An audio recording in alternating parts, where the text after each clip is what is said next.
إياك نعبد وإياك نستعين.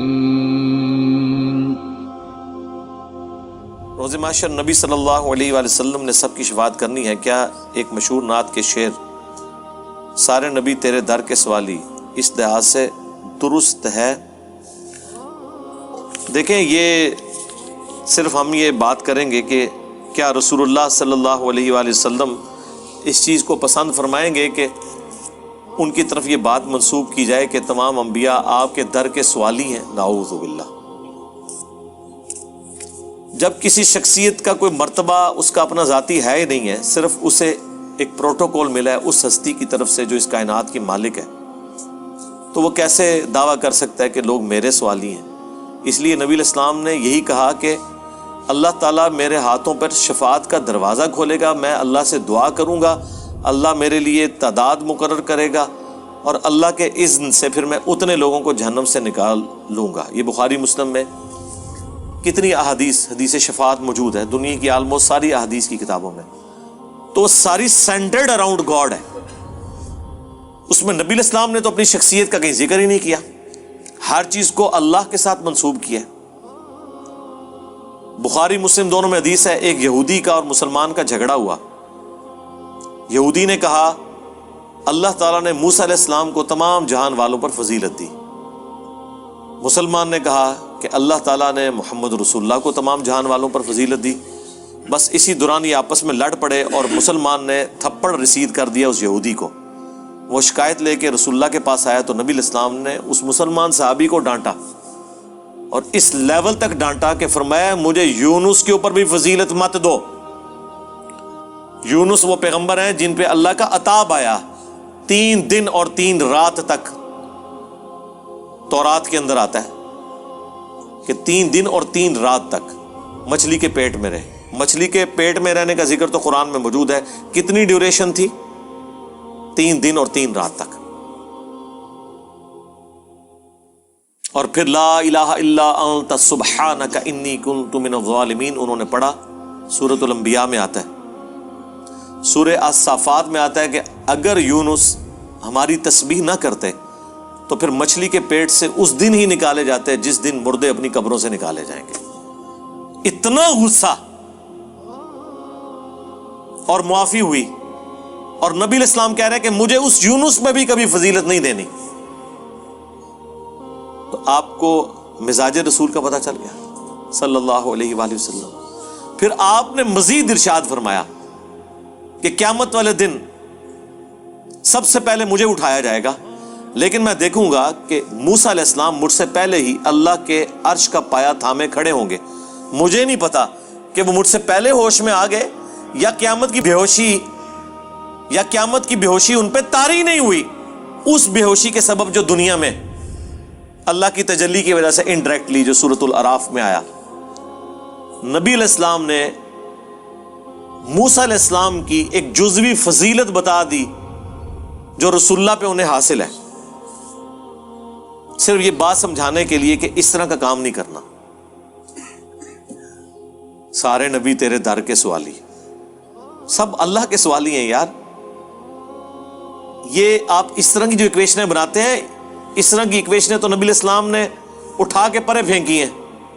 صحیح مسلم میں حدیث ہے کتاب الجمعہ چیپٹر کے اندر، نبی علیہ السلام کے سامنے ایک صحابی خطبہ دے رہے تھے. انہوں نے خطبے میں کہہ دیا من یطع اللہ ورسولہ فقد رشد، جو کوئی اطاعت کرے اللہ کی اور اس کے رسول کی تو وہ کامیاب ہو گیا. ومن یعصہما، اور جس نے ان دونوں کی نافرمانی کی فقد غوا، وہ بہک گیا. اس جملے میں کوئی لٹریچر کی خرابی نہیں ہے، کوئی آؤٹ آف کانٹیکسٹ نہیں ہے، پرفیکٹ جملہ ہے کہ جو اللہ اور اس کے رسول کی اطاعت کرے وہ کامیاب ہوا، جو ان دونوں کی نافرمانی کرے وہ ناکام ہوا. لیکن نبی علیہ السلام کو اتنا غصہ آیا، اتنا جلال آیا، آپ نے فرمایا بئس الخطیب انت، کتنا برا خطیب ہے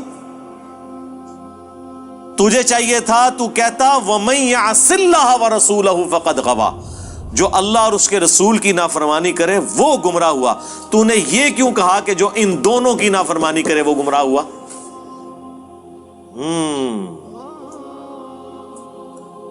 یہ پرچی جس بھائی نے لکھی ہے اس کا کوئی قصور نہیں ہے، مولویوں نے ہمیں یہ پٹیاں پڑھائی ہوئی ہیں۔ آج کا کوئی مولوی ہوتا تو کہتا کہ یا رسول اللہ میرا جملہ تو بالکل درست ہے، میں نے پہلے ذکر کیا نا، جو اللہ رسول کی اطاعت کرے وہ کامیاب ہوا، جو ان دونوں کی نافرمانی کرے وہ بہک گیا۔ تو میرا جملہ کانٹیکسٹ میں تو درست ہے، مجھے دوبارہ سے کیا کہنے کی ضرورت ہے؟ اور آپ یاد رکھیے گا، لٹریچر میں ایک طرح کی بات کو دوبارہ ریپیٹ کرنا یہ جملے کا عیب تصور کیا جاتا ہے۔ اگر میں کہوں کہ میں اور عثمان بھائی لاہور گئے، اس کے بعد پھر ہم یہ کہیں گے ہم دونوں نے ناشتہ کیا، پھر ہم دونوں اسامہ بھائی کے ملنے کے لیے چلے گئے، یہ تو نہیں کہیں گے کہ میں نے عثمان نے ناشتہ کیا، پھر میں اور عثمان جو ہے وہ اسامہ بھائی کے پاس گئے، پھر میں اور عثمان یہ کیا۔ کیا ہوتا ہے؟ اس کو لٹریچر میں عیب تصور کیا جاتا ہے، لیکن نبی علیہ السلام نے کہا کہ نہیں، یہ عیب لٹریچر کا گوارا ہے، توحید میں نقص نہ آئے۔ تم دوبارہ کہو کہ جو اللہ اور اس کے رسول کی نافرمانی کرے وہ گمراہ ہوا، یہ نہ کہو ان دونوں کی۔ اور ابو داؤد میں تو اتنے سخت الفاظ ہیں، نبی علیہ السلام نے فرمایا قم اذهب، اٹھ نکل جا ادھر سے۔ یہ وہ شخص کہہ رہا ہے جو وَإِنَّكَ لَعَلَىٰ خُلُقٍ عَظِيمٍ، جو اخلاق کے بلند ترین درجے پر فائز ہے۔ توحید ٹاپک ہی ایسا سینسٹیو ہے کہ اس کی سینسٹیوٹی یہ تقاضا کرتی ہے کہ زیرو ٹالرنس ہو۔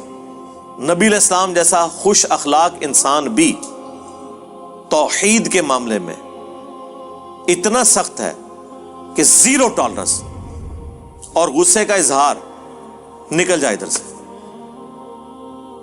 اندازہ کریں۔ اور آپ لوگ جو ہیں وہ اللہ نبی وارث، یہ لکھا ہوا ہے۔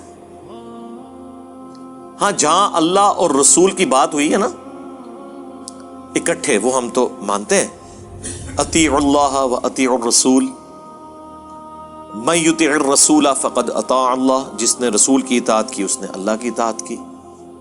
اس طریقے سے صحابہ کرام کہتے تھے واللہ ورسولہ عالم، اللہ اور اس کا رسول بہتر جانتے ہیں دین کے معاملات میں، وہ تو ہم مانتے ہیں، لیکن جو تکوینی امور ہیں اس معاملے میں بہت سینسٹیو چیز ہے۔ مسند احمد میں حدیث ہے، الادب المفرد میں امام بخاری لے کر آئے، ایک صحابی نے کہہ دیا یا رسول اللہ ما شاء اللہ وشئت، اے اللہ کے رسول جو اللہ چاہے اور جو آپ چاہیں۔ اندازہ کریں، صحابی سے آپ تصور بھی کر سکتے ہیں کہ وہ شرک کرے گا، لیکن نبی اسلام نے فرمایا